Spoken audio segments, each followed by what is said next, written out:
About, oh, 15, 10 inches and a little better. Uh-huh. Clean them up and put Yeah. them away. And Yeah. I'm ready when you Okay. Well, get her rolling.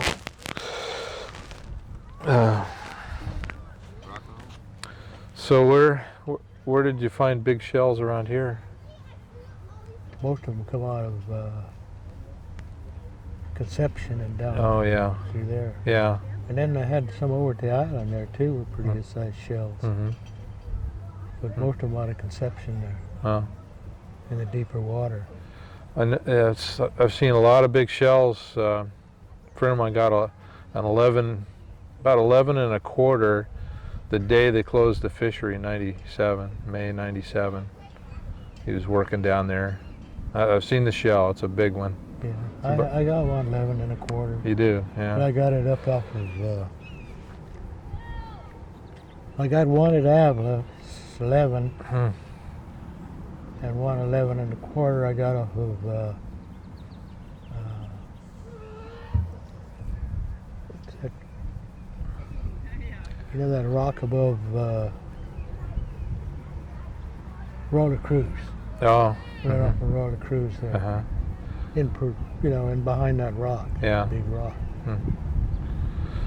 Well, I'm gonna ask you about where you're born and when, and some about your family background, things like that. So we're visiting with Frank Brebes today in Morro Bay, and Frank, tell us where you were born. Born at Cayucas, Mm-hmm. In what year? 1915. 1915. But where were you born in Cayucas? At home? Yeah, in a home there. Mm-hmm. And what were your parents doing at the time? They were farming then Oh, they at were. the time, Mm-hmm. dairy work and stuff. Mm-hmm. Brothers and sisters? There was 10 of us, 5 boys and 5 girls, Wow. and of course most of them are gone now. Mm-hmm. Were your parents from this area too? My dad was from St. George in the islands there at Portugal, Oh. and then my mother was from Santa Maria. Oh. Got a lot of Seamuses and Yes. Silvas down there. Oh, Santa you do? Maria, we're all related. Mm-hmm. Was your father born? Was it the Azores? Is that? Yeah, Mm-hmm. He was born there and yeah, immigrated. immigrated. Mm-hmm. Come over in a grain ship. Oh, he did. Mm-hmm. So, passage, or was he working aboard the ship? No, I don't know, he was in the ship and he says, I think he was working on the ship, but it was grain, it was full of grain. Mm-hmm. And he says him and this other guy got to the back end of the ship when they come into port at Boston, I think it was Boston.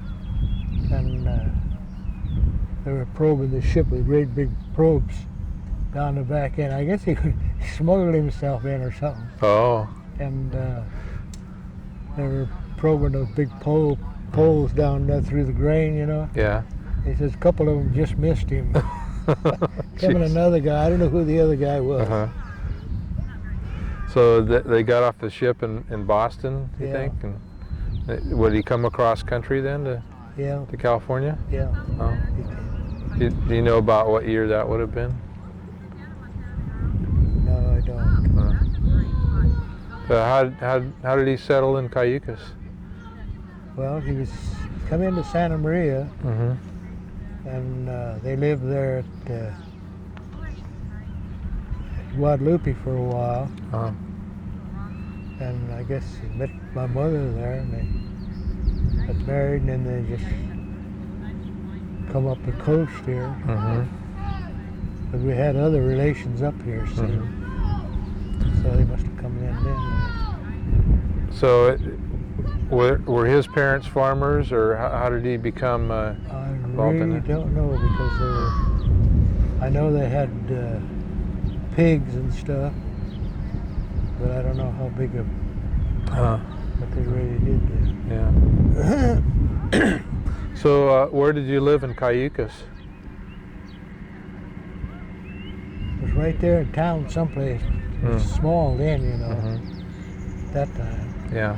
But I don't know exactly where it was at. Oh. And later on, you moved out to Toro Creek? Toro Creek, yeah. How far inland on Toro Creek? It was up. It was about 4 miles, 3 or 4 miles up there. Oh, yeah. And then we moved down just the other side of that big bridge that's there. And that's only about 2 miles up there. Oh, yeah. And milk cattle there, milk cows. So a lot of dairy farms in that area? Farms, yeah. A lot of, and then we did a lot of land farming too, raising beans mostly. Oh, and beans? Yeah. Like green beans? Yeah. Oh. How did you all get around? Truck or car? Oh, with horses. Horses? Yeah. Everything was with horses, no tractors then. Oh, wow. So that's probably, what, the 20s? 1920, early 20s? 20s, yeah. And when did you come to Morro Bay? I came to Morro Bay, I was about 17 then. Oh. But I don't remember the year. Yeah. Well, what would that be? That'd be 32, something like that? Maybe. Around 32. Yeah. And you're 17. Tell us about your education. Did you go to school locally? Yeah, I went to school. Well, we went to school at Toro Creek first. Oh, you did? Yeah. Oh, I didn't know they had a school there. Yeah, they had a school up there about 5 miles up there. Oh. And we went to school there and when we moved down, went to school there a year or two, and then we moved to Morro Creek and went to school down here. They had a bus busing us kids in. Oh. Was it the Morro Bay Elementary School? Yeah. Or? Oh, it was? Yeah. Probably different than it is now. Oh, yeah. Way different. Yeah. Was it a one-room school? Yeah. Was? Yeah. Huh. Yeah, I went to Morro Bay Elementary. Oh, did you? Yeah. So the old one or the newer one? Well, the one that's there now, I guess. Oh, the one that's there now? The one that was there in the 50s. Yeah. So we moved up here about 54. Yeah, this other school was down there by, you know where that standard station is there? Yeah. Yes. It was right behind that. Oh, it was. Oh, okay. Huh. That's all gone. Yeah. Yeah. So when you came to Morro Bay, what type of work were you doing then?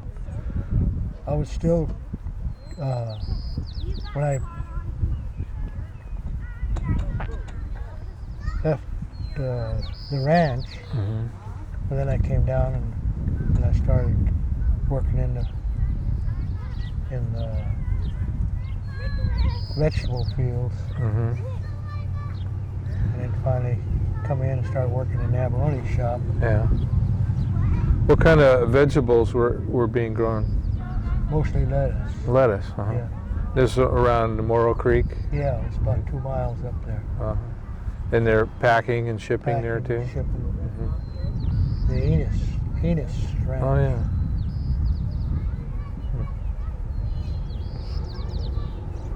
And then when you got into abalones, was with Dutch Pierce originally? Yeah. Is that the house, the processing house up there on Monterey Street? Yeah. Palladini? Yeah. Yeah, it's Do you still work there? It's still there? Yeah. Yeah. I've seen photos of you, was a Oh, yeah. young man working in there. Yeah. So I don't know who took those photos, though. There seems to be quite a lot of them around, from that era. I don't know who took those photos. Yeah. I don't know that anybody does. But they're really good quality photographs. Yeah, they were good quality. Yeah. Big abalones too. Yeah, they were big apples. They look huge. I know it's kind of an illusion sometimes how big they are, but do you recall any of the divers that were diving those abalone? Mostly was Bill Pierce, and then Les started diving with him, and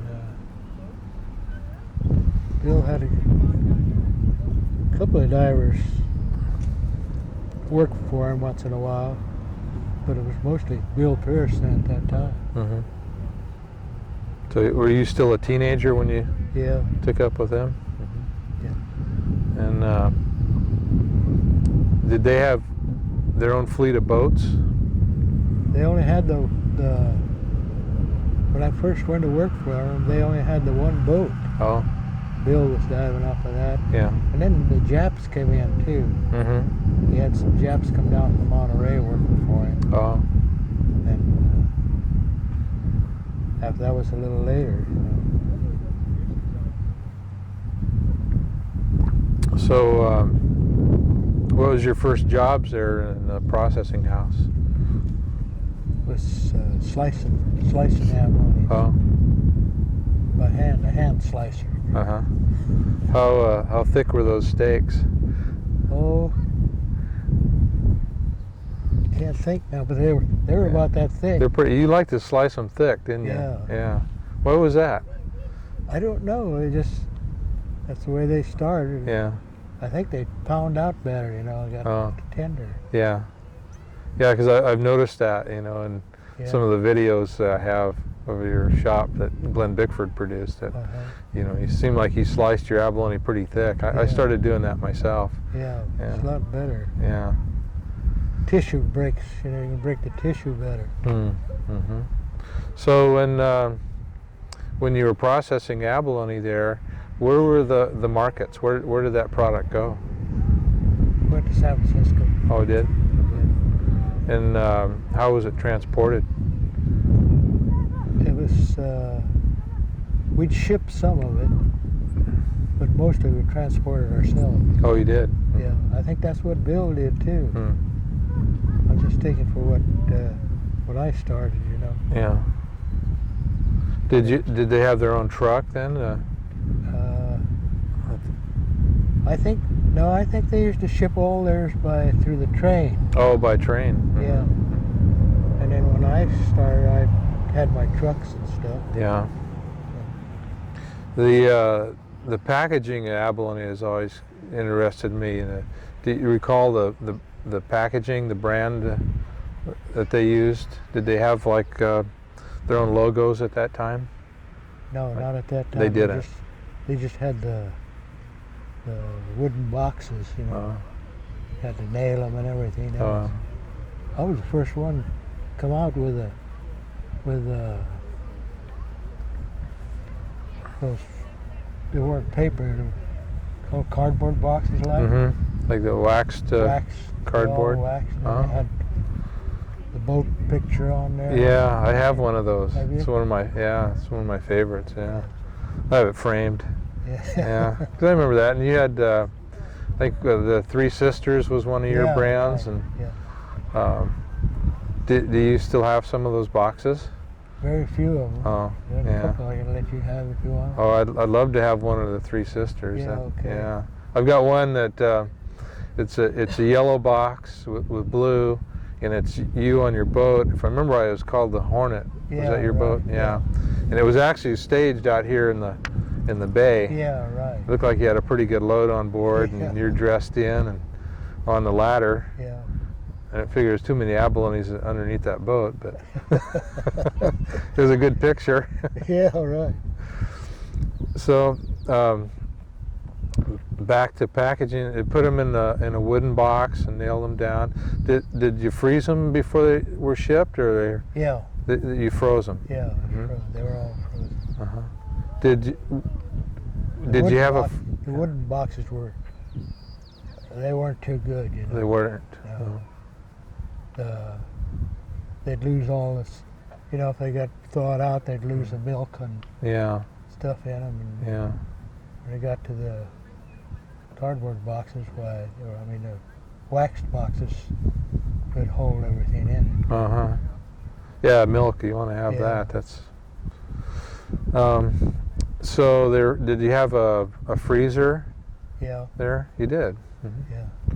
And so you freeze the whole box with the. Yeah, we put them in. They had the big cardboard boxes, 50 pounds, you know, and we'd put in so many boxes in there, 50 pounds. Yeah. And they could seal it up, you know, cardboard boxes. The standard kind of became the 5-pound box. Were these 5 pounds at the time? They were. 5 pound, yeah. Uh-huh. How did that weight, or how did that come about that you'd pack 5 pounds at a time? You mean price of it? Or? Well, just that amount. Was that for the convenience of the restaurants? I think so. Yeah, I think so. Yeah. And the market in San Francisco, was it? Who bought abalone? Who served it? Do you recall? Well, DiMaggio's had it, and in a restaurant. Mm-hmm. And of course, Palladini was a big buyer there, you know. Mm-hmm. And Benton Brothers. And there was quite a few on the waterfront that I sold to. Oh. Mm-hmm. So at the time when you were starting out with the Pierces, there were others around that were processing abalone? You mentioned Benton Brothers. Were they buying abalone locally here? Who's that? The Benton Brothers? Yeah, from San Francisco. From San Francisco. Yeah. Mm-hmm. And then there was Elmore. Oh yeah. He had a plant here. Mm-hmm. Oh, he did. Yeah. In the 30s, or later? A little later. Later, yeah. Yeah. Yeah, I remember by the time I met you, it was probably, it was Seitz and Elmore and Betty Jameson. And Clancy was up here for a period of time. Yeah. Betty Jameson, you said, yeah. Her name came up in regards to squid. Squid? Yeah. Yeah. I guess she was it squid or prawns. Maybe it was prawns. It was prawns. That's what it was. Yeah. She did some. I guess actually weren't even prawns. They were cocktail shrimp. She did some processing of cocktail shrimps. Shrimp.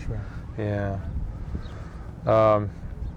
So all right. So you learned the processing end of the business, and how did you come by diving? Well, I had a chance to get some boats from Larco, Larco Fish Company in Santa Barbara. Yeah. And then I started off of one of those boats. And they just hired you to dive for them? Yeah, I'd process for them and everything. Yeah. Had you branched off then from the Pierces by that time? Yeah. You had? Yeah. Uh-huh. And you were doing your own processing? Yeah. Mm-hmm. Was your brother working with you then? Yeah. Uh-huh. Both of them, Henry and Johnny. Oh, Henry and Johnny. Mm-hmm. And my two sisters, Eve and Evelyn. Henry's pretty famous just for his ability to slice apple and trim, you know. He's like the master. What year was that? More or less. I don't remember. That's one thing that I should have kept all the years down and stuff like that. But Yeah. goes by. Right. You You got so many things on your mind. Well, you must have still been. So you would have been 20 in 1935. So, what? Been around there Yeah, sometime. that's when I first started. Yeah. You're still a pretty young man for. I wish I was. Now. Yeah. Well, don't we all? So, what do you recall your first experience diving? Yeah. How'd you do that? Started off of Avila. Oh, in Avila. Yeah, I had a plant in Avila. And there was the Sylvester Brothers. Oh, yeah. And I went out, and the first day I went out, they wrapped me up in the wheel. Oh, no. Yeah. That's not good. Trying to get rid of the competition. Yeah, I guess so. Anyway, I got out of that. Finally, I moved to Morro Bay. And you moved your processing. Yeah, I moved the house processing stuff up here. Yeah. Paul And Merrick building was the one I was using. oh, was he the sheriff Yeah. one time? Yeah, he was married to Bill when Bill got killed. Well, then Oh. afterwards he married Bill's wife. Oh, okay. And did you have your own boat by that time? Yeah, You did. Yeah. What was the name of that boat? the Hornet. That was the Hornet. Okay. And what length was that boat? 30 feet. Was a 30-footer, and pretty beamy. Yeah, it was about 8 foot almost. 30 by 8. So pretty stable platform. Yeah. And when you acquired your diving gear, you recall what kind of helmet you were using then? It was the Jap helmet. It was. Yeah, then at that time. And where did you get that?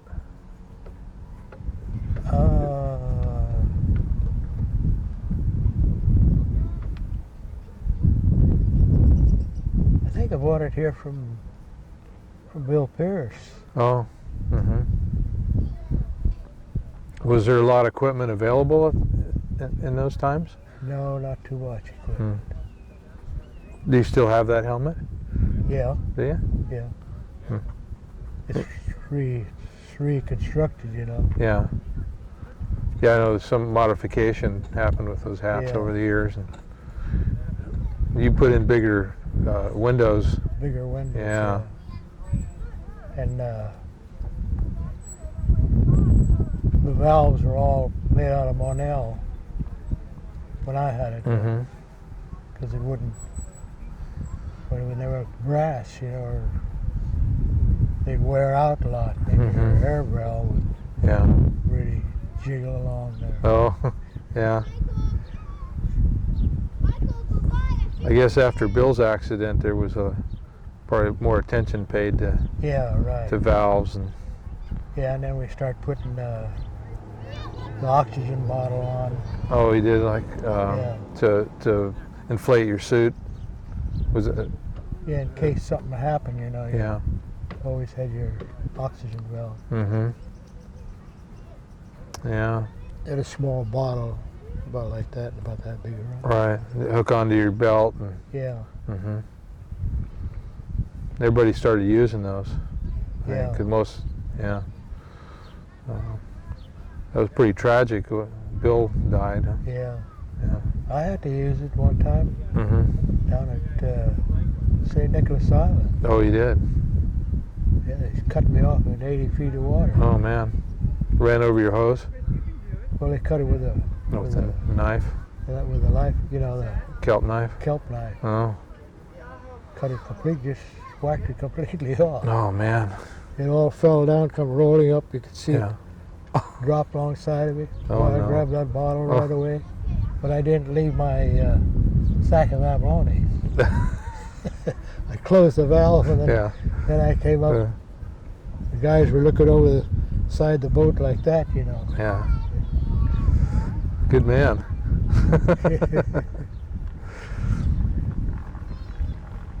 Well, you didn't have a line on the bag then. No, You didn't use a line on your bag. no. No. How were the abalones out at St. Nicholas Island? That's a long ways to go. At first, they were real bad. You know, they were full of worms. And Oh stuff. yeah, old abalone. Yeah. Yeah. And then afterwards, they, you know, cleaned them out. They Mhm. got better. Yeah, after cleaned out the old ones and Yeah, made some room, right. and so the stock got healthier. Yeah, the stock got Yeah. healthy because they were full of worms. Yeah, yeah. So did you fish islands a lot? Yeah. Yeah, fished all the islands. Uh-huh.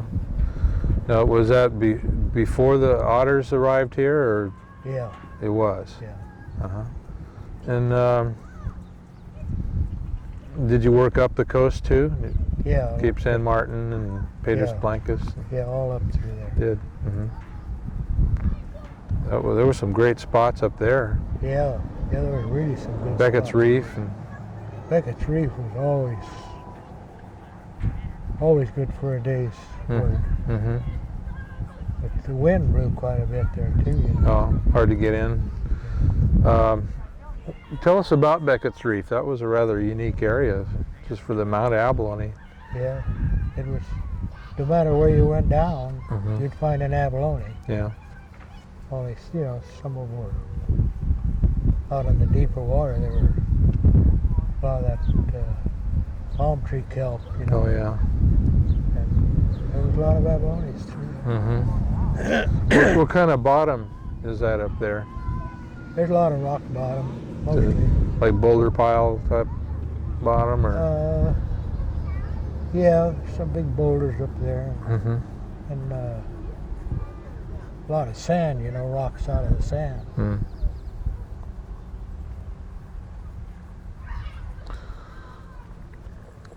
So, what would a good day of diving at Beckett's Reef be? Dozens. The what? Well, what if you went up and worked Beckett's Reef? What would be a good day's production? Oh, 50 dozen. 50. Yeah. Did you have other boats that were fishing up there too? Yeah, at that time. Yeah. And divers that were they working for you? Yeah. You were processing as well? Yeah. But that's quite a lot to manage if you're diving and running a processing Yeah. business too. That's a lot of work. Yeah, they were all pretty good guys, you know. Mm-hmm. Could trust them. Yeah. Yeah. Who were some of the other divers that worked for you in those days? Well, then at that time, the Benton Brothers Oh, the Bentons. Mm-hmm. and Carl Pierce Mm-hmm. and Frank Pierce.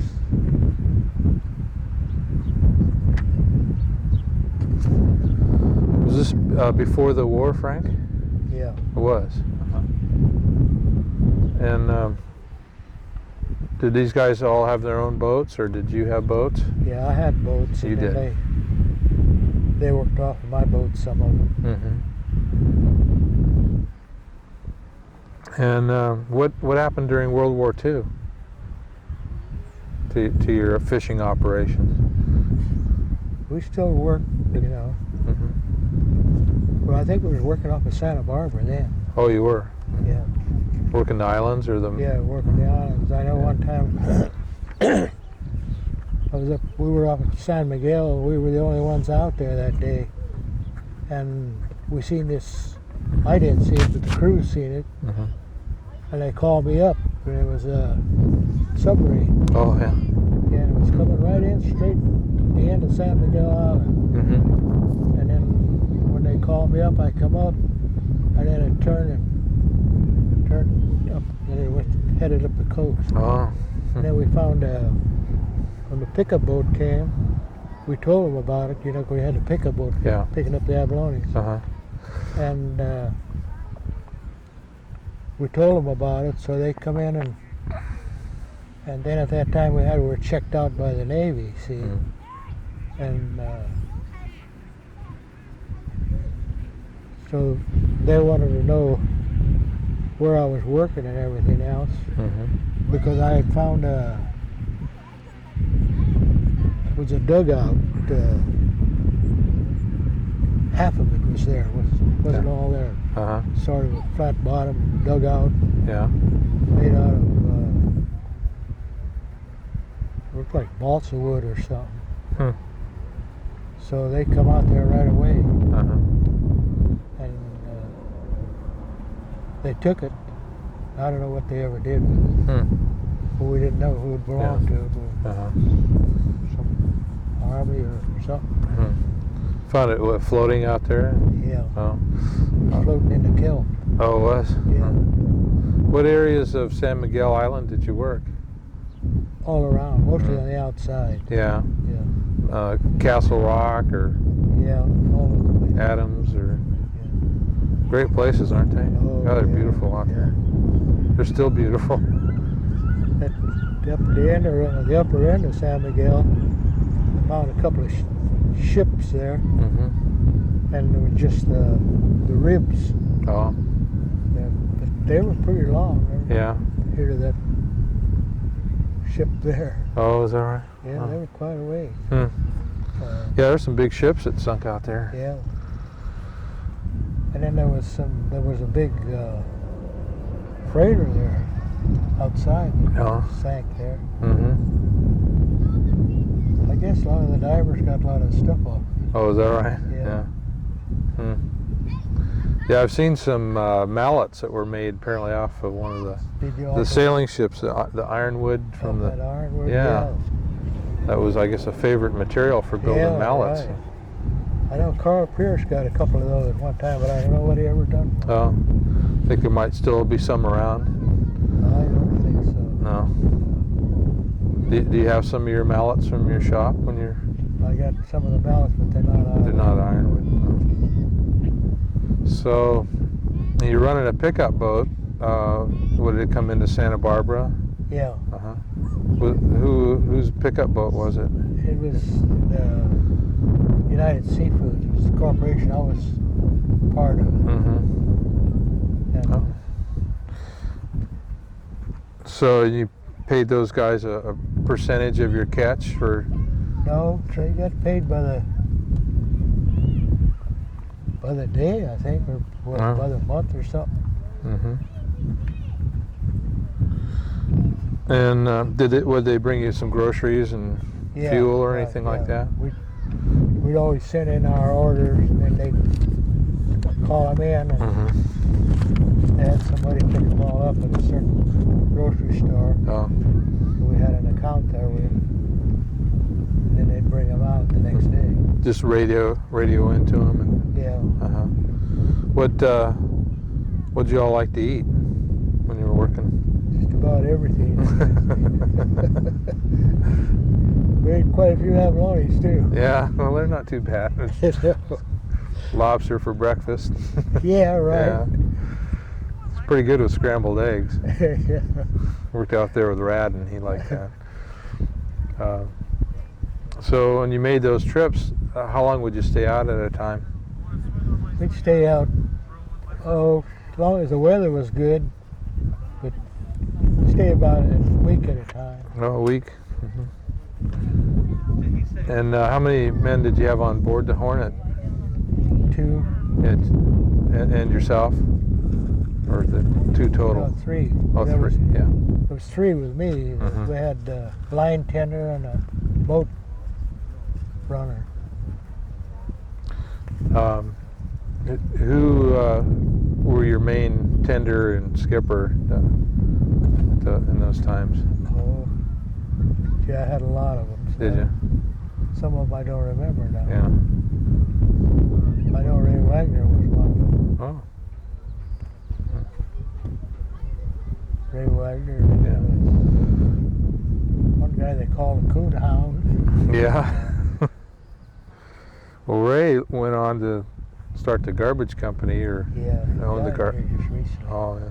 just buried. Yeah. That's a guy who can tell some stories. Huh? Yeah. All right. So, how many years did you work out around the islands? It's probably about 6 years, Yeah. 4 to 6 years. Primarily during World War II then? Yeah. Uh-huh. And you worked all the islands. Yeah. Did you have a favorite or favorite spot out there? San Miguel had the best abalones. Still does. Yeah.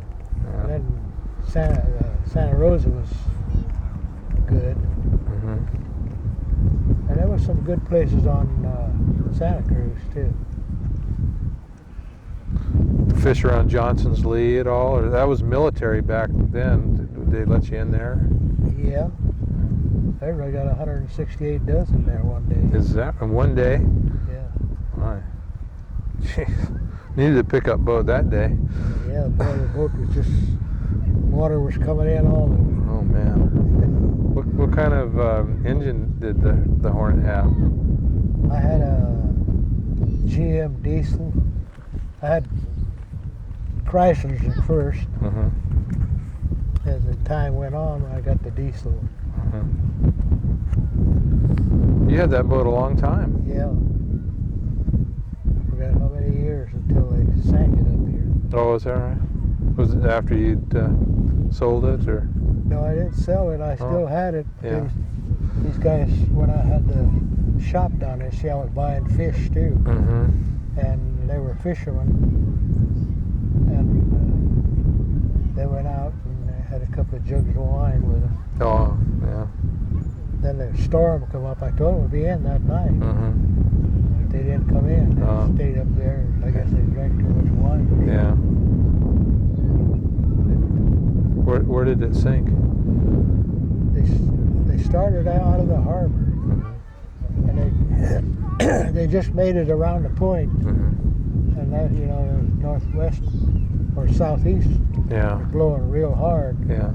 And I guess they got lost in there and they went right in on the rocks. This is at San Simeon? San Simeon. Yeah. Darn. Fuel tanks are still there. And the ladder that Oh, yeah. was all made out of Monel, Yeah. So did you go back and dive on it then? No, it was right in on the beach. Oh, it was in We the got what we beach. could Yeah. off of there. I think I got the bell off of the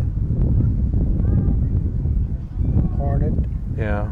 That's about all. One of my nephews, Ronnie, Ronnie Brothers, Yeah. Mm-hmm. he got the transom in the back end. Oh, he did? Where it says Hornet. Oh, he did? Yeah, He salvaged that? Yeah. Is it still around? Yeah, he's got it. Oh, he does? Yeah. Oh, I'll be darned. Well, that's, you know what? That's good to know.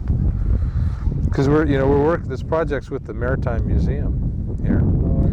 And yeah, and so, we're looking for artifacts and things. I went out looking for the Catherine K, because it used to be down here by Orville's a couple of years ago. And I think it was the second Catherine K that George Cormettis had.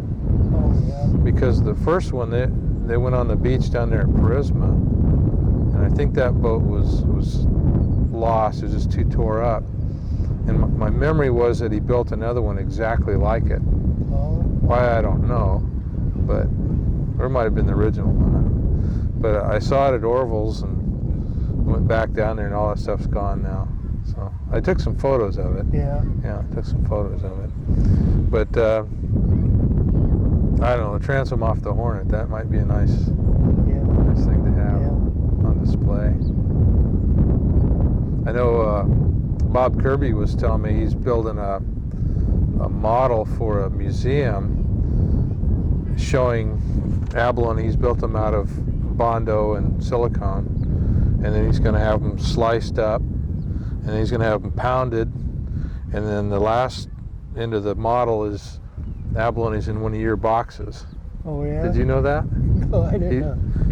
It's probably about done. It's going to go in a museum. Oh, well, that's good. Yeah. So, I mean, a lot of this, it's familiar to us, and it's interesting, but a lot of people don't know anything about Yeah, it. right. So this helps tell them about. I know when those boxes, when I first went into them kind of boxes, why I was the first one. Then everybody went into Elmore. Yeah. Well, tell us about that when you started using the waxed cardboard box. Were they waxed initially? Yeah. Uh-huh. Yeah. How did you find those? Can't think of the name of the company, but it was up in San Francisco running into this. Oh, he used to come around. He'd come around, and he finally talked me into it. Oh. Yeah. Boxes. So like a salesman trying to Yeah, sell you. right. And, it was up in San Francisco there. And, the price was right and everything else. And it was a lot neater and cleaner. Yeah. To use those boxes. Didn't have to have nobody nailing any nails to make those boxes. You always got a bad batch of boxes, to put together somewhere. That wood, how it changes. Yeah. And it didn't smell good and stuff. Oh. Probably held moisture too. Yeah, right. Did you recycle those boxes, the wood boxes? No. You didn't. They're just one time only. Yeah. Did those boxes have a logo burned on them or anything like that? Not like a fruit box or anything? No. Yes. Just a plain wood. Yeah, just a plain wood box. And then when you started using the cardboard boxes, who started using the logos on them and the names? Did you start that? When I first got the boxes, then the guy put the logos and everything on them. Oh, he did? Yeah. What were the first ones called? There was Brebes Ocean House. Then I had some, maybe my sister's names on them. That was the Three Sisters? Three sisters, yeah. And did you use any other logos? No. The later one I've seen is a photo of you and the Hornet here in the bay. When did you use that one? Yeah, that was the first one. That was the first one. Oh, okay. Brebes Ocean House. Oh. So those were what years would that have been?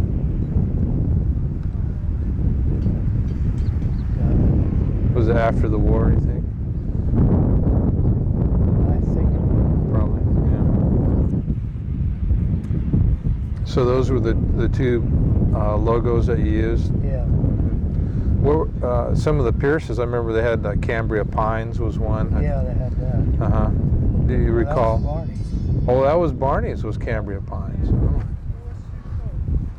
Pierce boys never got into that, into the cardboard boxes. They didn't. They continued to use wood. Well, after I left, then everybody else started using that. I left the Pierces. Everybody else started using the cardboard boxes. Well, by the 50s, most of the Pierces, Skinner was diving then. Which other of the Pierce brothers were still fishing in the 50s? Do you recall? Carl and Frank.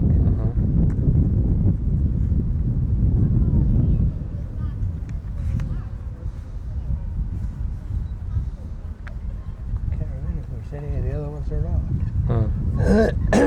How about some of the Montgomerys? They're part of the business then. Yeah, they worked for Elmore. Oh, the Montgomerys worked for Elmore? Yeah. His wife was a Montgomery. Oh. So during the 50s, that was kind of what's been called the heyday of abalone here, Morro Bay. Morro Bay had the nickname of the abalone capital of the world. Yeah. I've seen that. Was that true? Yeah. Yeah. There was a lot of, there was you and I remember everybody. I know Barney was up here for a short time till Yeah, he was here for a short time. I think Al Hansen came up and he broke his arm, and they had to stop. If I remember right, Well, there was two Hansons. oh, I forgot the other one's name.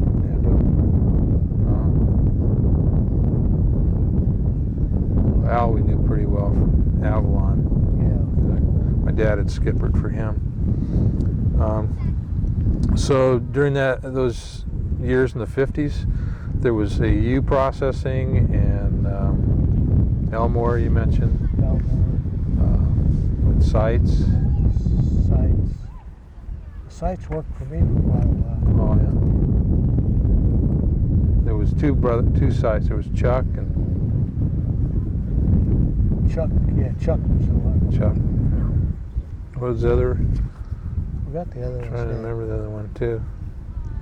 I confuse those guys and I always Yeah, me insult too. them when I call them the wrong name. They always get mad at me for doing that. The Benton Brothers, let's see, were they still around in the 50s? Were they up here? I think they were. They could have been with Barney, though. I'm not sure. Yeah. Yeah, because they ended up in Santa Barbara. Yeah. Huey Long, and there's some great guys there. They all go play golf, and they're all real active. Yeah, they were all nice guys. Oh yeah, really great guys. They're still fun to be around. That's good. That's yeah. They tell you a good joke, you know. Did you know Jerry Todd at all? He was up here only a short time. Yeah, I didn't know Jerry Todd too well. Colorful Texas. Yeah, I Texas. knew one of them guys. He used to work for me too. Yeah. From Cambria. Well, see, there was three Todd boys. There was Jerry and DC. Who was the other one? There was Teddy. It's three brothers. Yeah. These others. There's one of them still in Santa Barbara. Well, it's possible. I saw Jerry. Yeah. Cambria. Mm. God, the guy worked for me too.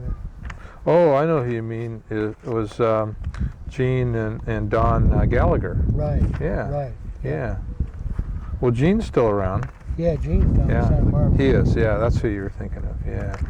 Yeah, that's somebody we need to get on our interview list.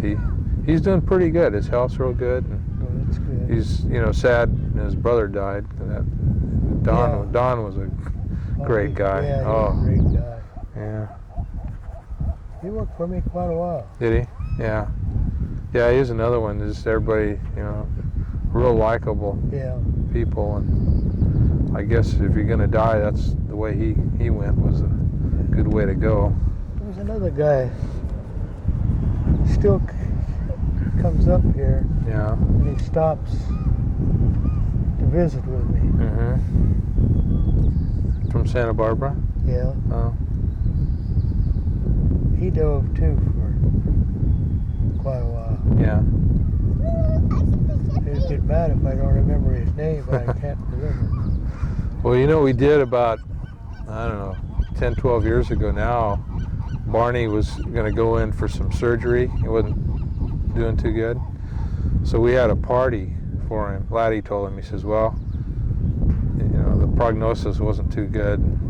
They thought maybe he might die during surgery. So Laddie says, well, we'll just have a wake for you now, and then we won't have to worry about it later.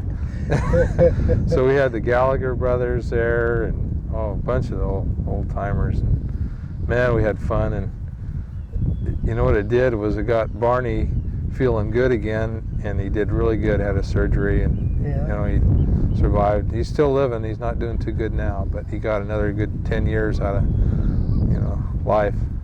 I think because of that, just kind of gave him a reason to continue on.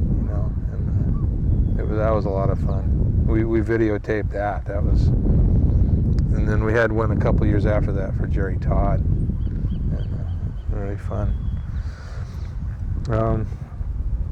So, how long did you continue to dive? I dove for about 8 or 9 years. Mm-hmm. Yeah. So into the 60s. Yeah. Yeah. And your storefront, the Ocean House, did really well. You had processing and a restaurant. Restaurant, Yeah. fish buying, Mm-hmm. even had a fuel dock there. Yeah. Yeah. And then gift shops. Mm-hmm. And you had another processing house up the hill there on Beach Street. Was that yours up on the Yeah, top of the hill there? yeah, that was mine I had partners in that. And you processed abalone there too? Or fish? Yeah, we did process abalone. You did abalone there too? Yeah. And who was it that had the Quonset hut? Benton James. Oh, that was Betty's place. Yeah. Oh, okay. And she processed abalones as well? Yeah. Is she still around? No, she died quite a while. Oh, she did.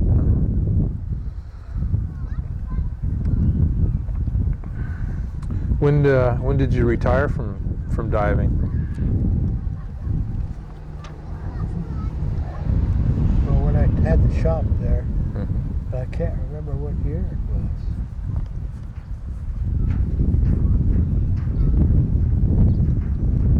I should write all these things down, but I Yeah. Well, I remember. I remember Rusty and Ronnie working in there. Did Bruce was your son too? Yeah. Did he ever work for you in the business? Yeah. Did. Mm-hmm. Did all your children work in there one way or another? No. No. Just my two sisters, Mm-hmm. and Bruce and Rusty. Mm. So Rusty. Manuel, my brother Manuel. Oh. And you processed a lot of abalone through the Ocean House there. What was the biggest crew that you ever had working? Remember?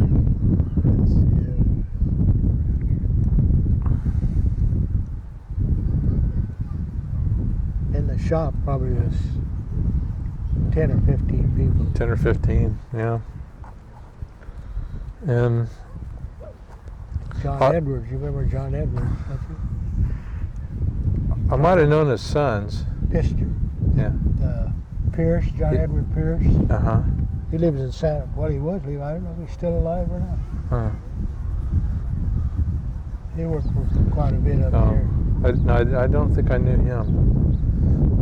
He's living in Santa Barbara. He was. Always, as a kid, I liked your shop because you had those big bathtubs and you had cement mixers for cleaning the abalone. What did you use the cement mixer for primarily? To wash when I first punch them out. Yeah.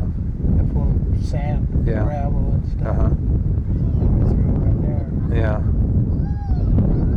I cleaned them up good too. Before you had to wash them all by hand. Yeah, a lot of work. And you had to put on a wetsuit practically. All the juice. Yeah. Were you the first one to use cement mixers for? I think so. Yeah. I always thought that was pretty unique. It was clever. And then the bathtubs were like what, a second wash or a rinse? Yeah, right. Uh-huh. A bunch of old, like a clawfoot type bathtubs. Yeah. How many of those did you have in there? And 3 of them. Mm-hmm. It was that like each one was a different wash, or? Yeah. Uh-huh. Yeah. So you get them pretty clean before you start trimming? Yeah, you had to have them good clean. Yeah. Well, it's quite a process from shuck them out and then wash them up. Yeah, And they each had their places where they'd come through, on the tables. Mm-hmm.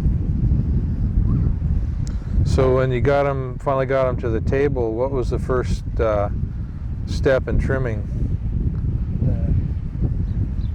Around the outside, Mm-hmm. and then the outside and the bottom. You trim the bottom. The bottom, we used to do it with a knife at first. Yeah. Then we got using the a slicer. Mm-hmm. We had one slicer just for that, take a small slice out of there. Then we had, from there they'd go to a cleanup crew that Yeah. had just, you know, whatever had to come off, and they Mm-hmm. cleaned it off. Yeah. And then he'd go into the wash tub again and get washed, and up on a slicer table where they'd slice it. Yeah. Now you trim on the muscle that fits into the shell. You'd have to trim that edge off there. Yeah. We got to doing that with. First used to do it with a knife. Yeah. I did it with a knife for years, and then I got to using a slicer machine, you know, Oh. because we could set it out so far. Mm-hmm. You just run it, and turn it, Oh. Mm-hmm. cut it off. Yeah. Yeah, I watched the people working with knives in there, and that was quite an art. Yeah. Because they were fast. Yeah, and you had to keep that knife sharp too. If you Yeah. had it dull, you'd probably get cut. Yeah. It's worse if it was dull. Yeah, right. Because it'd slip off or something. See that finger? Yeah. God, I don't know how many times I cut that. Oh, man. That was on the upper trim. Yeah. Yeah, that was quite an art. I remember watching that. I still do it, but I'm not very fast. I don't want to be. Kind of scary. So when you slice the meat, then did you box different grades? I know in later years they would box the center cuts and actually. Yeah, we boxed the center cuts too. Did you? That went to the Cliff House, Oh. San Francisco. Mm-hmm. And a few other guys got to use it. Yeah. But all the center cuts would go to the Cliff House. Uh-huh. And we put, you know, some of the other boxes too. It had the large and the small. Uh-huh. I guess and then you had the extra large, where I understand some of the big abalones at times you had to cut them to get them to fit in the box. Yeah, They were so right. big. Fitted in just. And how many center cuts would you get out of a?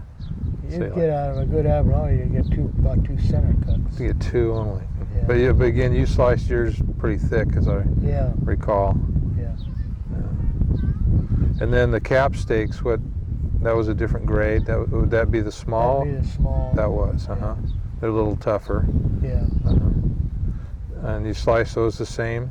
yeah, the same way. Mm-hmm. And what about the trim? What happened with, say, the up trim on those? Well, most of it went to fishing and throwing it first. Mm-hmm. And then we got to where you could sell some of the trim, you know, Mm-hmm. and wash it good and sell it. I don't know what they used it for, Yeah. but otherwise it was just a waste. Mm-hmm. Well, I remember later years they would grind abalone trim and scallops and call it scaloni. Yeah, right. Did you process any of that? I did it first. I Yeah. tried it at first. Mm-hmm. It'd come out like BB shot. Yeah, a little chewy. Yeah. So it was a little tough. Yeah.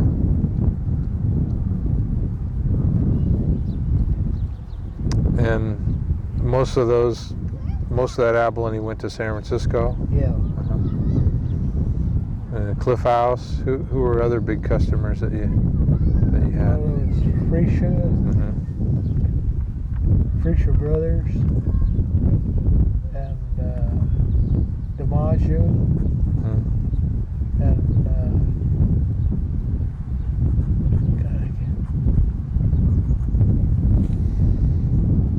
it was all that waterfront up there. I knew those guys just like my brother. Yeah. Can't think of those names. Yeah. Did you have your own delivery system your own trucks? Yeah. You did. Uh-huh. Yeah. So would you do a delivery per week, or how'd you handle that?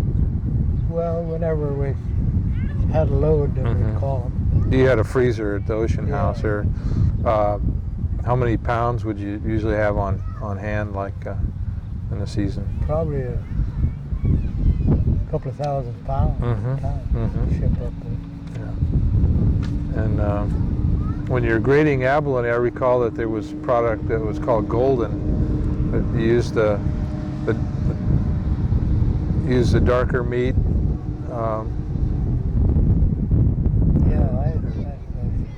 That was cheaper.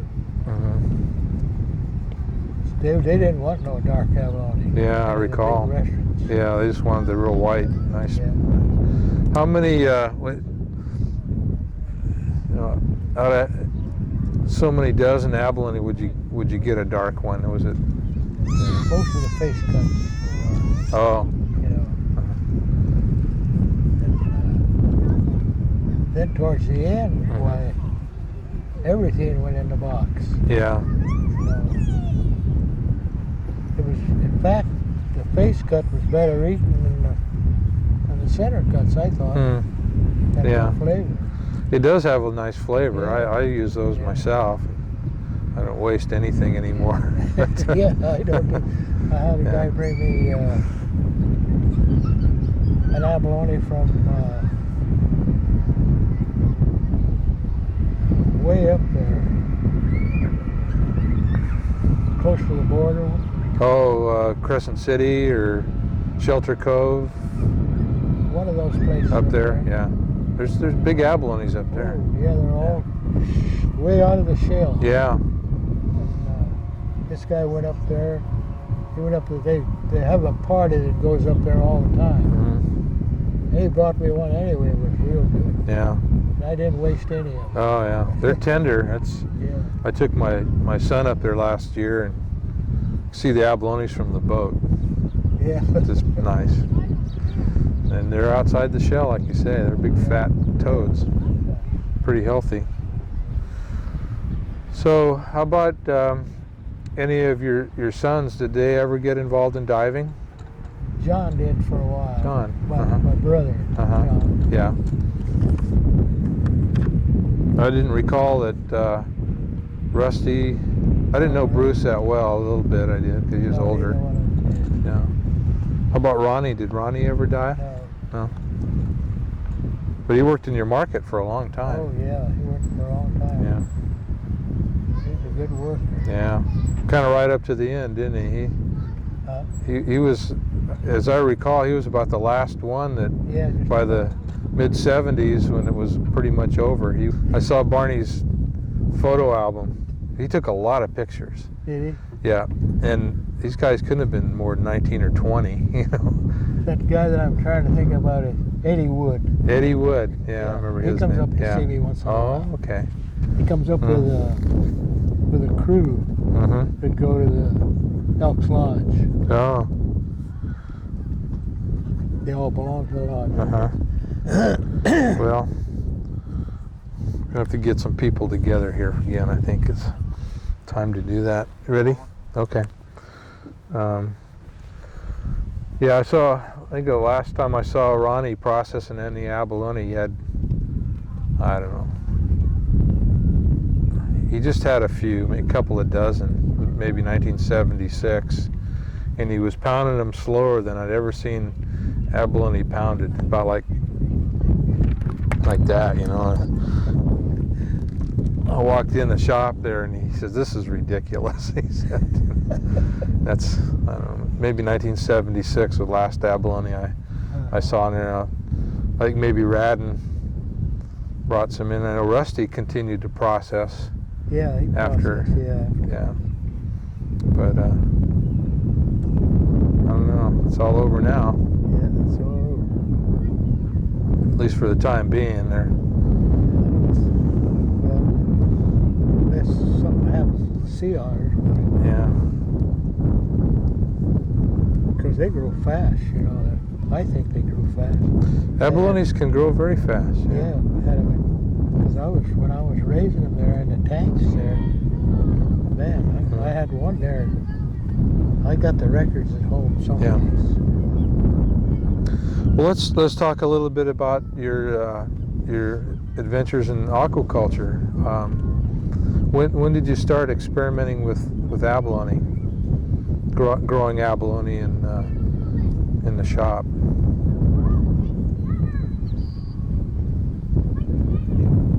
God, that was after it's all over with. Yeah.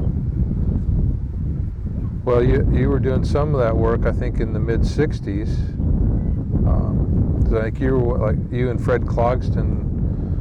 Yeah, and right. there was a guy named Rice, I think, that Professor Rice from Cal Poly, that you were about the first ones to start doing it that I know of. There was Clogston, Mhm. then there was another guy. Yeah. They were both nice guys. Yeah. Well, you had ideas. You wanted to do some ocean ranching. I think you were looking at Shell Beach and some right. areas down there to. Yeah, I had that all set up down there for a lease. Mm-hmm. Then they told me,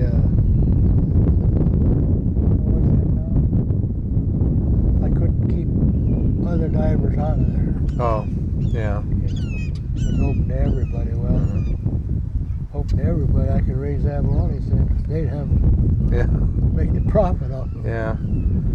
Yeah, I've never found the Department of Fish and Game to be very encouraging on these things. It's no, they never were. no, and I failed to understand why. They seem to make it as difficult as possible. Yeah. But I know that you were doing some experiments in your shop, at the Ocean House, raising abalone there, and you had some tanks. Yeah. Were those abalone being spawned there, or you just were growing them out? Well, I had some that I put in there, but I had most of them were all spawned out. They're spawning, huh? Yeah. And settling them out. Yeah. That's pretty good, because Yeah. there wasn't a lot known about Yeah, I know. that at that time. Yeah, and if you didn't have things just right, why? Mhm. I knew. Can't think of the guy. You've probably been up there. You know this side of Monterey where the Fish and Game is? Oh, Granite Canyon. Yeah, where they spawn them and that stuff. Probably Ebert. Ebert. Yeah. He was real good. He is. He's a those old guys that we dealt with Fish and Game were great. Yeah. But the new breed, I don't know. Just It's obstructionists. They don't want anything that makes life difficult. Have to actually earn their money. But Earl was different. Yeah. Very encouraging. Yeah. Yeah, because he's the first one I went to, when I started. Because he come to down to my shop there, and when I had that little hatchery in back, Yes. and he worked in there for quite a while. Oh, he did. Yeah, I left him, he was real good about keeping people out of there and everything else. Because he was always experimenting something else. Yeah. Beside that one. Have you been to his place up in Davenport? No. He's got a huge abalone farm there. Has he? There's an old salmon ranch that was there on the beach where they would spawn the salmon and let them go in the ocean, and then they'd swim back, and they had all these concrete, they're like bunkers in there that they'd fill full of water, and the fish would come back. It was recapture them was the plan. Oh, I see. And they had a lot of technical problems. But he acquired that property, and he's expanded it where it's huge. Yeah. Didn't he have a son too? He's got two sons. Yeah. sons. Right. Yeah, they both work there. David and what's the other one? They both work for him. Yeah, I even went into the ocean. I had I forgot how many acres out here, Mm-hmm. and I was spawning oysters for a little while. Oh. And that would have been real good. Yeah. Well, you kind of saw with the sea otter, you saw some other opportunities. Oh, yeah.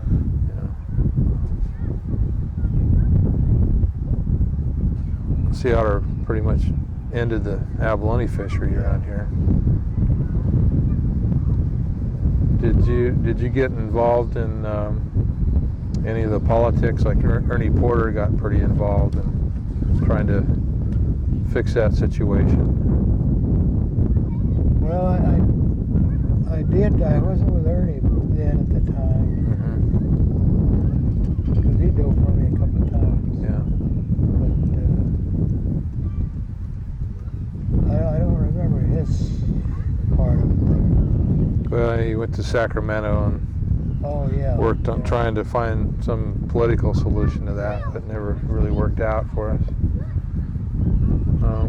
Well, after you stopped processing abalone, just other than occasionally when Radden or somebody would bring you some. What other fish did you process? Oh, we processed like albacore. Oh, you did albacore? Yeah, we want tons of albacore, and then a lot of fillet fish filleted there. Yeah. I remember you had really great smoked fish. Did you smoke that yourself? Yeah. Did you? Yeah, I used to love to go in there. And, that was good. yeah, because it was real moist. You Yeah. had a good recipe. It wasn't dried out. I used to use honey, Mm-hmm. and I a lot of stuff I kept fooling with, Mm-hmm. Got it down pretty good. Mm-hmm. It was good. We sold a lot of that. Yeah. Well, it was very good.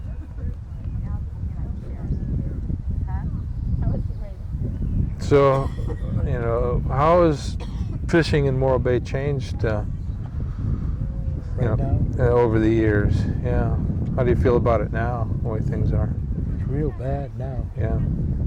Yeah, they're catching some live fish, Mm-hmm. That's about all they can catch now. Yeah. And that's only a couple days a week. Yeah. Although it looks like might be a pretty good run of albacore right now. Yeah, you say they're out here now. That's what I understand. Pretty close in. So if they're taking, lures, that's the thing. Sometimes they come in close, but they don't want to feed. So. Yeah. That's interesting though, because that was always a lot of fun fishing albacore. Oh yeah, it is, isn't it? What I hear is the fish are 15 pounds and up, so good size. These here now? Yeah. Yeah. So could be good. I just saw Fred Arnaldi come in a few minutes ago. He had I think 50 fish over the weekend on like Saturday. Is that right? Yeah. So. I know Fred real well. Yeah. So I'm going to be running down there to his boat pretty quick here. And talk him out of one. Usually they're the small fish come in first. Mm-hmm. But these others probably been out there. Nobody's been out there, I guess. Well, it may be. It's such a lousy salmon season this year. Guys gave up. Because they need a boost for fishermen. They need it now. Yeah. This could be real good if the price. Yeah. If the albacore price is up, it'd be really good. I don't know if there's any canneries. There's only one or two down there now, isn't there? I don't know, Frank. It's fortunately enough people are learning how to can their own fish and use a fresh product. That I know, like Mark Tognazzini's selling off his boat, and it's a pretty good deal. He'll loin them out. Yeah. He gets a little extra that way, but. I know we get them, and Henry. Mm-hmm. Henry does a lot of it. Yeah. For himself. Yeah. Uh-huh. So Does he can his own? him and I did, I don't know, about 6 of them last year. Yeah. Boy, they're good like that. They're delicious, aren't they? Yeah.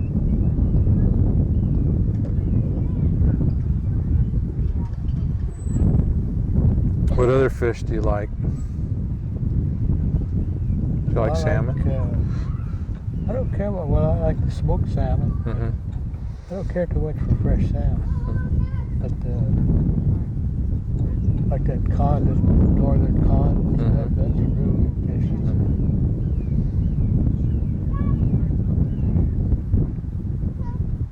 And then you catch fish off of the rock. We used to fish off of the rocks there for the fun of it, Well, you got involved in, one of the last times I saw you fishing was for surf perch. Surf perch, yeah. And I know National Fisherman did a wonderful article about that about 10 years ago. And you guys wore the reporter out. you hiked him over the sand dunes there with your backpacks and your fish and your poles and all your gear, and he was tired. Yeah, I remember that. Tell us about fishing surf perch and how you got in that. I got in because my brother was fishing. Henry was real good at it. Yeah. He could catch a fish where there was no fish. Yeah. And I got to fishing with him, him. Him and there was another guy by the name of Shoemate, Clyde Shoemate. And then Fergie, another guy. But, and then there was some guys here that I knew, but I don't remember their names. And they were good perch fishermen. Yeah. We used to fish mostly across there. Yeah. Right. I recall that. So tell us, if you're going to go to out to Los Osos there and go perch fishing, what was that like? What was it? That used to be real good. Yeah. But now you got to walk so far. Well, you guys were you were driving out there and parking and then hiking in. Yeah, but now you got to park way over by the main road and walk all the way over and then walk over the sand dune. Whose idea was that? I think it's state or something. Oh. And then there's some private owners down there too now. Oh. Got property and they're building homes there, so they cut everything out. We used to be able to drive about halfway down there. Now you can't even drive down there. Oh. Because I recall you were in your 70s when you were doing that. Yeah. And so they had to make it tougher on you. Yeah, right. But you'd actually hike in over the sand dunes. Yeah. With a backpack, all your gear. And then, how many fish were you catching on a good day out there? Well, I wasn't too good at that. Excuse me. My brother Henry, he always had a backpack full. And sometimes they hit real good, like perch do. Sometimes they don't. Excuse me, I'm going to go get a drink of water, Frank. You say Henry was real good at catching perch? Yeah, he was the best, I'd say. Yeah. So on a good day, how many pounds of fish were you packing out? Over there, it'd probably be 40 or 50 pounds was a good load for me, but Henry always had maybe 100 pounds or something. Is that right? So pack all your gear in and then have to hike out with 50 to 100 pounds of fish? We finally got somebody come up with a little trailer with the wide wheels, So they put a box on it. So the guy passed her over, so I can't think of his name. But it had the wide wheels, so they'd tow that, and then they'd haul their fish in. Yeah. A lot easier. Yeah. But he's fishing up the coast now most of the time. Now those fishes, I remember you had to tag each individual fish with a little metal tag. Yeah. What was that all about? Do you recall? I don't know. Fish and Game come up with that deal. Which, I don't think is a bad idea for, accountability on fish. We've been trying to sell them on a tag for abalone for years that do something like, they said that was too tough for a fish that was worth $50. What was a perch worth? Perch worth, they were 25 cents a pound when I finished. But I think they're up to around $1 a pound or better now. Yeah. That's, I couldn't figure out how they tagging a fish that was worth $1 a pound was real easy, and when it was worth $50, it was like, well, that's too much trouble. But that's fishing game. We don't want to disparage that. It's too easy. So, how long did you fish perch? Oh, just off and on, probably 3 or 4 years. Oh. With Henry. That's a pretty. I wasn't a steady perch fisherman. Oh, you weren't? Oh. It looked like a pretty great activity though. Yeah, You make a few yeah, dollars and right. Get uh, good exercise, that's for yeah. sure. Oh yeah, really good. Hmm. Well, what's your vision for Morro Bay? What do you think of Morro Bay now, and what it's going to be like in the future? Well, there's a lot of, there always were a lot of, what do you call that now, or trinkets and stuff, Hmm. gift shops, Yeah. and there's quite a few restaurants down there now. Hmm. I think it's going to turn more into southern fisheries and stuff, Oh, I think so. Yeah. Yeah. Like this weekend here, we had an awful crowd here. Hmm. Different people you never see before. Yes. Yeah. Yeah, it changes, doesn't it? Yeah, it really changed. I guess, what was it? Was it Measure D? Whatever the ordinance that was passed to preserve the fishing component of the harbor from kind of where your shop was down towards the rock. That was a pretty good thing. That Yeah. And make sure the guys always have an area Yeah. that's primarily for fishing. Yeah. As long as there's some fish, then it'll be all right. Yeah. There's fish. Hmm.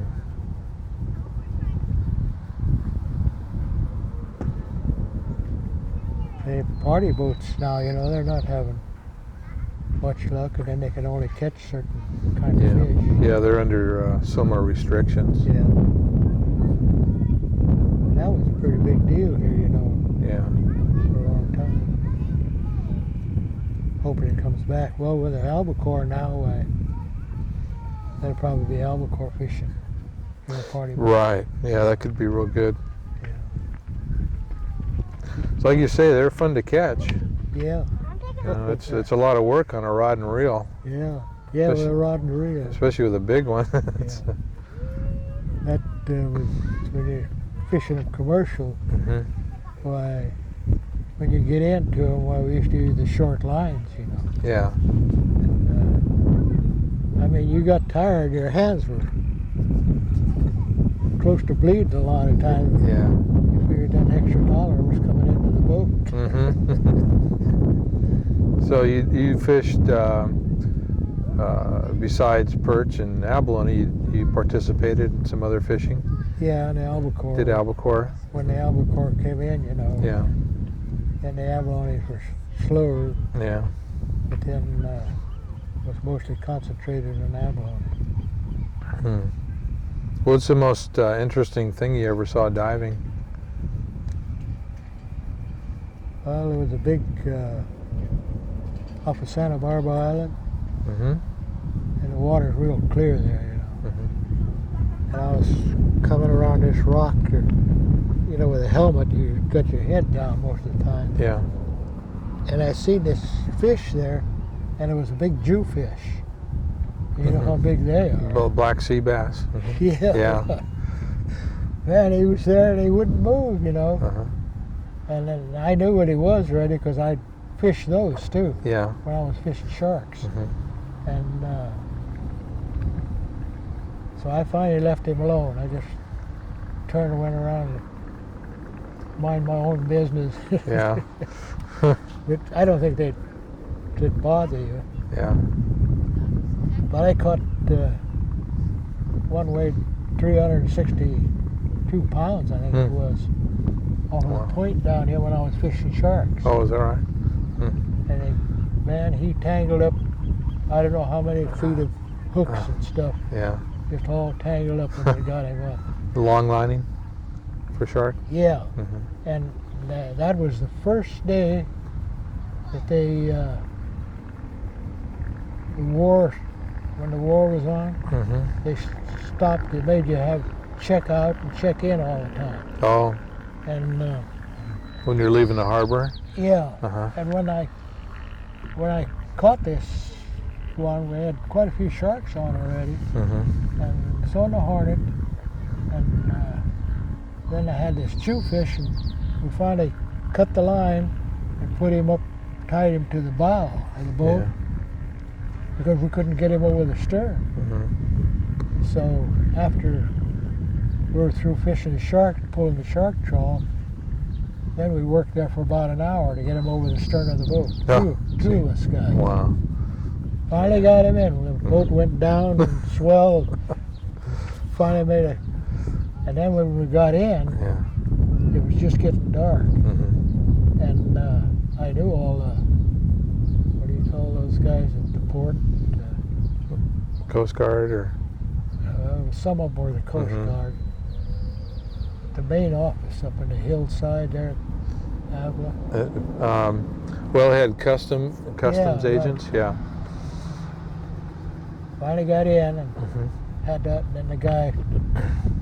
I guess they waited. They must have been watching me because they waited until I got home, and then I get a call. Frank, don't go out tomorrow, because I knew the guys real well. Yeah. He says, because we want to talk to you. Oh. I Yeah. want to know why I come in after dark. Oh. He said they had all the guns trained on me. Oh. Well, Jeez.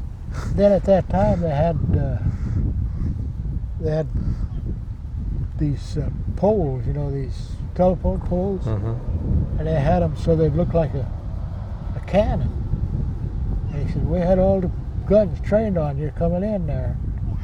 And so anyway, I went over and talked to him. He said, well, stay in for a day or two. Mm-hmm. He says, and that way it'll calm things down. Oh, I guess. gosh. So I did. Mm-hmm. So were you were fishing sharks for the Yeah. war effort? Yeah. Mm-hmm. Yeah. And what, basking sharks or what soup fins? What Soup fin soup fins? Yeah. Mhm. For the livers. for the livers. Yeah. We sold the carcass too, but they didn't pay you very much for the carcass. Mm-hmm. Probably would now, but Yeah. Were you married by that time? yeah. When was Bruce born?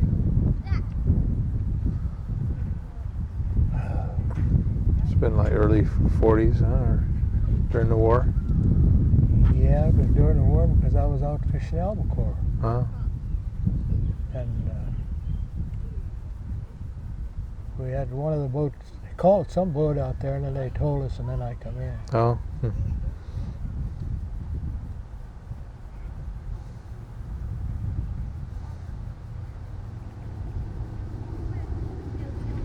Your sons were pretty athletic. Were you an athlete at all Yeah, when you were in school? I could have went to the Pirates. Oh, is that right? Playing Yeah. baseball? Yeah. Is that right? And I figured, what am I going to do Mm-hmm. for a payday? You know, I thought it was all fun all the time. Oh, yeah. But of course they didn't pay you very much then, but I had Yeah. a chance to go with the Pirates. No kidding. How about that? They were, they had a big stadium in Paso Robles, Mm-hmm. and we went over there and I talked to them a little bit. They wanted me to come back. Yeah. And Elmore, a kid by the name of Howard Elmore, went over there too. Yeah. And Howard never went either. Hmm. I don't know why. But I figured there was no living there Yeah. at that time. Oh, yeah. Now, Uh-huh. Then okay. Well, was it Harold Elmore was the abalone processor? Yeah. Is that right? And was Howard related to? yeah, Howard was his older brother. Oh, his older brother. And what position did you play? Baseball. Pitcher. You were pitcher. Yeah, and I caught quite a bit too, but Mm-hmm. I pitched most of the time. I pitched a no-hitter Yeah. here in Morro Bay, Yeah. and pitched a lot of one-hitters. I Mhm. still got some of the writings about that. Yeah. Was this in a high school? No, this was town teams. Town teams. Yeah, Mhm. like Santa Maria. Yeah. My cousins were all in Santa Maria. Oh. I played down there. Yeah. well, maybe 4 or 5 games. Mm-hmm. But played in San Luis quite a bit. Then we Yeah. had a team here Hmm. in Morro Bay. Well, the Santa Maria team has always been Indians, if I Yeah. remember. Was it Santa Maria Indians back Yeah, then too? Santa Maria, And the San Luis Blues. yeah, San Luis Blues. I played Uh-huh. for them in there. Uh-huh. I pitched against, that was during the war, I pitched against Howe, the guy that runs the athletics now, Yeah. and those other guys. There were some good ball players. Yeah. I used to remember the names of all of them, Yeah. but it was all, see, they were in service then, Mm-hmm. and they were down in Hueneme, Oh. and they had all those service guys playing Yeah. ball, you know. Oh. We played them against them that one time, and they Mhm. only got 1 or 2 hits off them. Yeah. And they were all major leaguers then. Is that right? Of course, then at the time, playing in there at San Luis, Mm-hmm. why, the lights, it was like playing in the dark. Oh. Couldn't have the lights You get on. that fast ball, well, they could have hold it. What was the name of the Morro Bay team? Cardinals. The Cardinals, Morro Bay Cardinals. How about that? And where was your ball field? It was one of them where the PG&E plant is Mhm. out there now. Yeah. And then we played, where was it? We played down here by that camp one time. They had a flat Mhm. spot over there. Uh-huh. We played a bunch of they were all ex-Army Oh. guys, Uh-huh. and played there. Hmm. That was where the camp is down there. I don't know where the flat ground down there. But It's pretty close to the campground here? yeah, Oh. the one down in the park down Yeah. there. And see, we had another one. It was up by the school grounds first. Hmm. Yeah, where the school grounds are now. Yeah. And then, of course, San Luis played there at the Mission Field. Mm-hmm. Sandy Laguna and all those. Oh, yeah.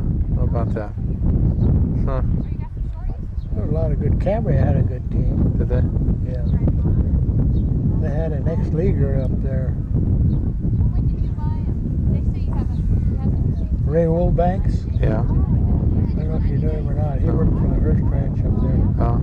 And then there was a couple of other guys worked up there. One guy worked for the post office Mm-hmm. there in San Simeon. And he was really a good ball player. Mm. I think he was an ex-major leaguer. Mm-hmm.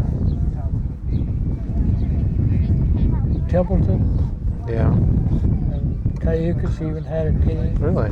Yeah.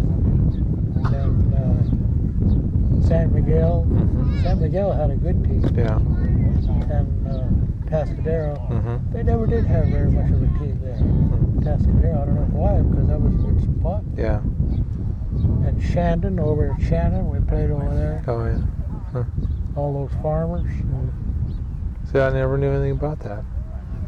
Huh. About it. I guess that's where Rusty got. I know he was a pretty good ball player. Yeah, he was a pretty good ball player. Yeah. Son started out pretty good, but I guess he wasn't quite interested enough with it. He was interested in the girls. Oh, yeah. So. Right. Hmm.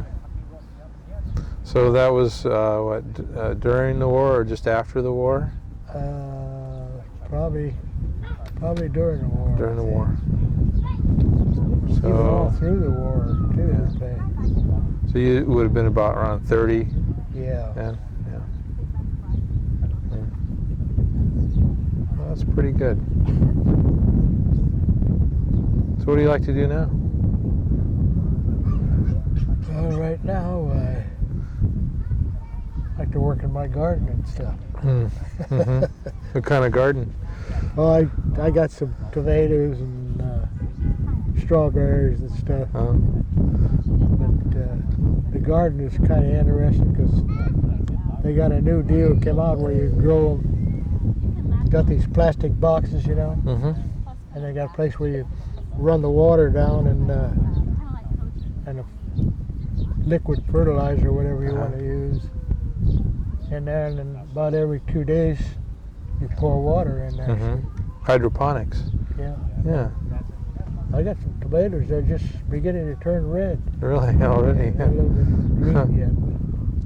You're still living modern then. Yeah. Do you use a computer at all? No. No, not into computers. A lot of guys now, I think, because of computers on their boats. Oh yeah. Guys, yeah, they all went over to that, and so they're really up on that equipment.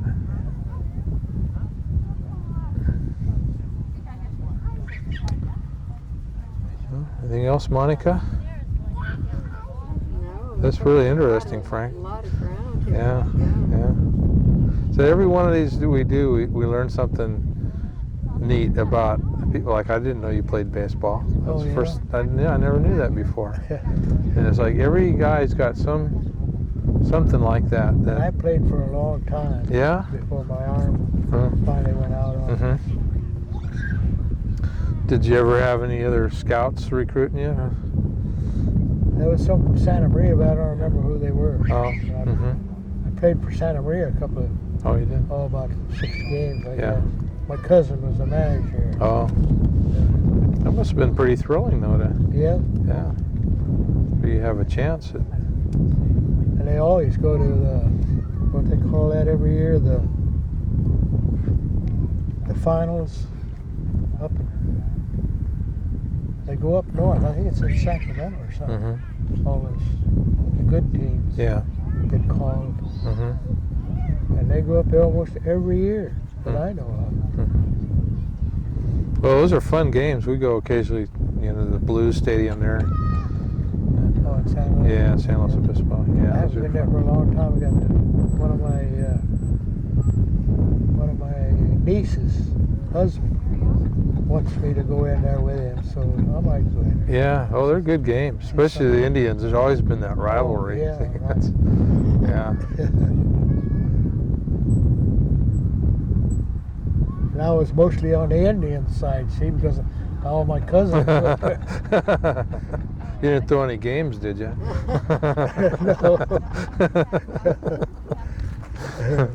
No, family is family. I was just curious. My husband works for Caltrans, and he wanted me to ask you if the famous Fred Brebes. That's my nephew. Is that your nephew? Yeah. He said he's pretty well known at Caltrans. He's Yeah, been at right, Caltrans yeah. for a long time. Uh-huh. Yeah. I don't get to see him very often. Yeah. So I see his sister quite a bit. Just when we have something where everybody's around. Yeah. Is he an engineer? Huh? Is he an engineer? Engineer? Yeah. No, he kind of. Well, I don't know. He got a crew of his own. Yeah. Okay. Might be the same guy. Yeah, because, it's the same one. I'm Yeah. pretty sure. Yeah. They pick up all the stuff along the roads and stuff. Oh yeah. Yeah. Yeah.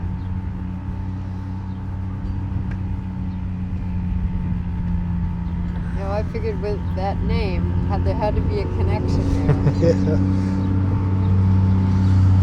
Yeah, you don't hear that name very often. No, you don't. There's some up in